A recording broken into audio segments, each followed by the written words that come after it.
అందరిలాగా నేను మాట్లాడడానికి నాకు చాలా ఇబ్బంది. నేను కుల వైషమ్యాలని, కుల గొడవల్ని నేను పెట్టడానికి రాలేదు. కానీ కొన్ని కులంలో కేవలం కొద్ది మందే బాగుపడి మిగతా అన్ని కులాలని మీరు ఎంతసేపు మా మోచేతి అంబలు తాగాలి అన్న ధోరణి ఉంది కొద్ది మందిలో. ఈ పరిస్థితి మారాలని నేను మనస్ఫూర్తిగా కోరుకుంటున్నాను. రాయలసీమలో వెనకబడ్డ కులాలు, అధికారానికి దూరంగా ఉన్న కులాలు, వీరికి గుర్తింపు లేనంత కాలం, వీరికి రాజకీయ సాధికారత లేనంత కాలం రాయలసీమ వెనకబాటుతనం ఇలాగే ఉంటుంది. ఇది మీరు మారాలి అంటే ముఖ్యంగా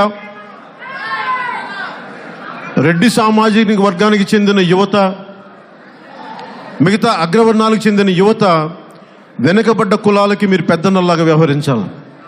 మీరు ముందుకు తీసుకెళ్ళాలి వాళ్ళని. వారి కష్టాలు చూడండి. ఒక్కొక్కరిలో ఉద్యోగాలు లేవు, ఉపాధులు లేవు, గొంతెత్తుదామంటే తొక్కేస్తూ ఉన్నారు.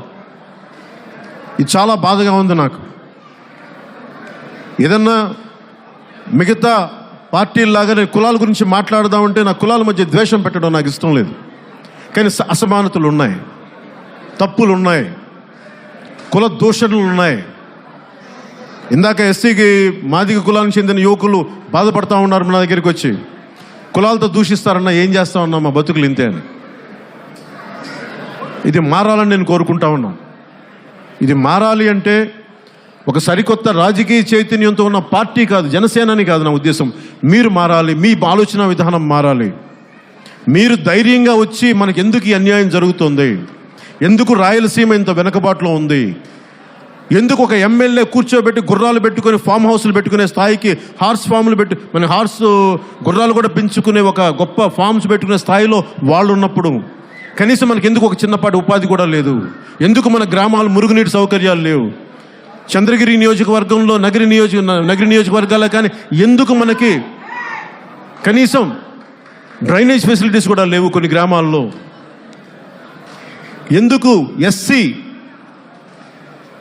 ఎస్సీలకు సంబంధించిన ఈ గ్రేవ్ యార్డ్స్లో, శ్మశాన వాటికల్లో ఎందుకు డంపింగ్ యార్డ్స్ ఉన్నాయి, ఎందుకు దీని గురించి ఎవరు మాట్లాడరు, ముస్లింల వక్ఫ్ బోర్డులకు సంబంధించిన వారి శ్మశాన వాటికలకి ఎందుకు కబ్జా చేయడానికి ప్రయత్నం చేస్తూ ఉన్నారు, ఎందుకు దూదేకుల్లో ఎందుకు ఇంత పవర్టీ ఉంది, ఎందుకు ఇంత దారిద్ర్యం ఉంది, ముస్లింలో ఎందుకు ఇంత వెనకబాటుతనం ఉంది.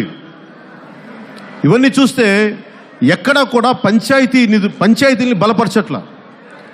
వైసీపీ ప్రభుత్వం వచ్చినప్పుడు